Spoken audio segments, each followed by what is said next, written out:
जय सिया राम, जय हनुमान। स्वागत है आपका आपके अपने श्री राम जी के YouTube चैनल साधना मार्ग में। आज इस वीडियो में हम बात करने जा रहे हैं कि 1008 बार नित्य प्रति राम नाम का जाप करने से आपके जीवन में क्या हो सकता है, आपके जीवन में क्या बदलाव आते हैं और उससे आपके जीवन में क्या परिवर्तन होना शुरू हो जाते हैं। अब रही 1008 बार नित्य प्रति जाप करने की, तो प्रभु के जाप को, श्री राम जी के नाम को कभी गिनती से नहीं करना चाहिए। जितना आपसे हो जाए उतना आप कीजिए, बस जाप कीजिए।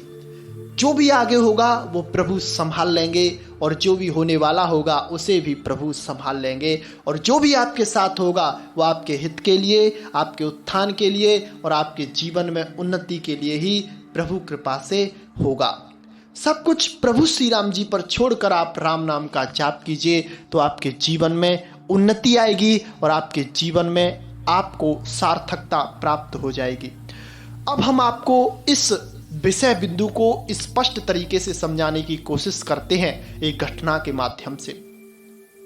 एक श्री राम जी की परम संत थी और वह प्रभु श्री राम जी की कृपा से राम नाम का जाप करती थी और उनका नाम था फूलन बाई। फूलन बाई उनका नाम था और उनका क्या था कि वो जैसे ही राम नाम का जाप करना शुरू करते थी तो उनके आसपास, उनके हर जगह मंगलमय वातावरण हो जाता था और जिसको वे स्पर्श कर देती थी उससे भी राम नाम की ध्वनि सुनाई देने लगती थी। वह किसी भी वस्तु को छूकर और राम नाम का जाप कर रही, उन्होंने इतनी तल्लीनता से राम नाम का जाप किया था कि उनको जो स्पर्श करता या फिर वो जिसको स्पर्श कर देती थी या जिसके पास वो बैठ जाती थी उसमें से राम नाम चलने लगता था। एक बार उनकी ख्याति ऐसी फैली कि सब लोग उनके दर्शन करने के लिए आने लगे और उनका प्रचार प्रसार इतना बड़ा कि उनकी एक हस्ती बन गई। एक तरह से उनकी अच्छे संतों में गिनती होने लगी और उन्होंने अपने जीवन में कई चमत्कार भी किए थे। एक बार इस घटना का पता वहाँ के राजा को चला कि हमारे राज्य में एक ऐसी श्री राम जी की भक्त रहती हैं जो जिसको स्पर्श कर देती हैं वहाँ से श्री राम जी का नाम का उच्चारण होना शुरू हो जाता है। तो उन्होंने उनसे मिलने की इच्छा जाहिर की और अपने जो सैनिक थे उनको भेजा कि आप जाइए, हमारी व्यवस्था कीजिए, क्योंकि जब राजा महाराज आते हैं तो उनकी व्यवस्थाएं पहले देखी जाती हैं, उनकी सुरक्षा के लिए सब बातें उपयोगी हो जाती हैं। तो जैसे ही फूलनबाई के यहाँ पर वह सैनिक आए और वहाँ पर व्यवस्था उन्होंने देखना शुरू किया तो फूलन भाई को लगा कि ये सब व्यवस्था में लगे हुए हैं, इन्होंने खाना नहीं खाया होगा तो इनको खाना खिलाया जाए। तब उन्होंने राम नाम के संकल्प से, राम नाम की शक्ति से उन लोगों को उनकी मनपसंद भोजन कराए। ऐसा भोजन उनको कराया जो उन्होंने जीवन में कभी खाया नहीं था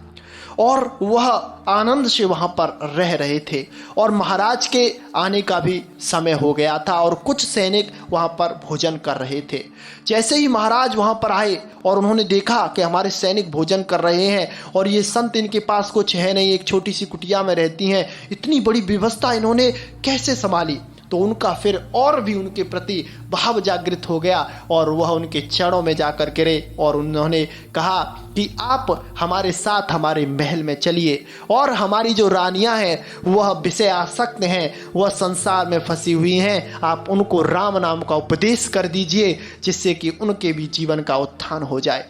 तब फूलनबाई की से यह प्रार्थना की गई तो राजा के साथ वह चलने के लिए तैयार हो गई। दूसरे दिन जैसे ही महल में वह पहुंची तो उनके फटे पुराने कपड़े थे, क्योंकि संतों को कपड़ों से या फिर किसी शान और शौकत से कुछ नहीं लेना देना होता, उन्हें तो बस प्रभु श्री राम जी से लेना देना होता है और सब कुछ वह प्रभु श्री राम जी की प्रसन्नता के लिए करती हैं।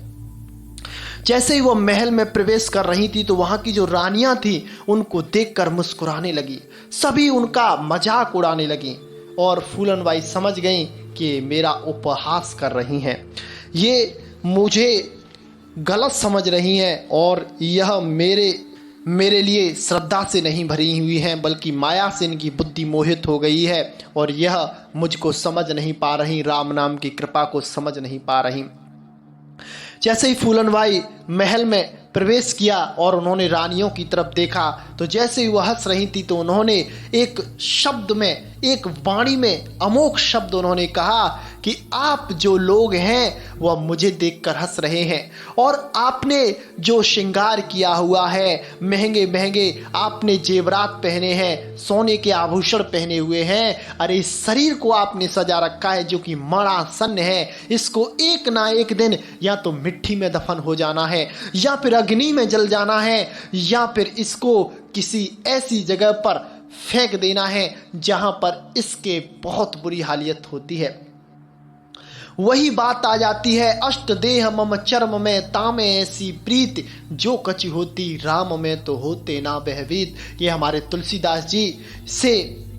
उनकी धर्मपत्नी ने कहा था। तो इस शब्द को सुनकर, उनकी वाणी को सुनकर उनका हृदय हल गया, उनके सारे जो पाप थे वो नष्ट हो गए, क्योंकि संतों की वाणी में वो शक्ति होती है, वह प्रभु श्री राम जी की कृपा विराजमान होती है कि वो अपनी वाणी से बड़े बड़े बिगड़े हुए लोगों को संभाल देते हैं, उनके जीवन में उत्थान कर देते हैं। तो वह सब उन फूलनबाई की उसी दिन से भक्त बन गई और राम नाम से वह जुड़ गई। तो संतों का प्रभाव और राम नाम का प्रभाव इतना होता है कि अगर सच्चे हृदय से उसका जाप किया जाए, मनन किया जाए, ध्यान किया जाए, तो प्रभु की कृपा से आपके जीवन में वह खुशियाँ आती हैं जिनकी आपने कभी कल्पना भी नहीं की होगी। आज के लिए जय इतना ही। मिलते हैं आपसे बहुत जल्दी एक ऐसी नई जानकारी के साथ। तब तक के लिए जय सिया राम, जय हनुमान।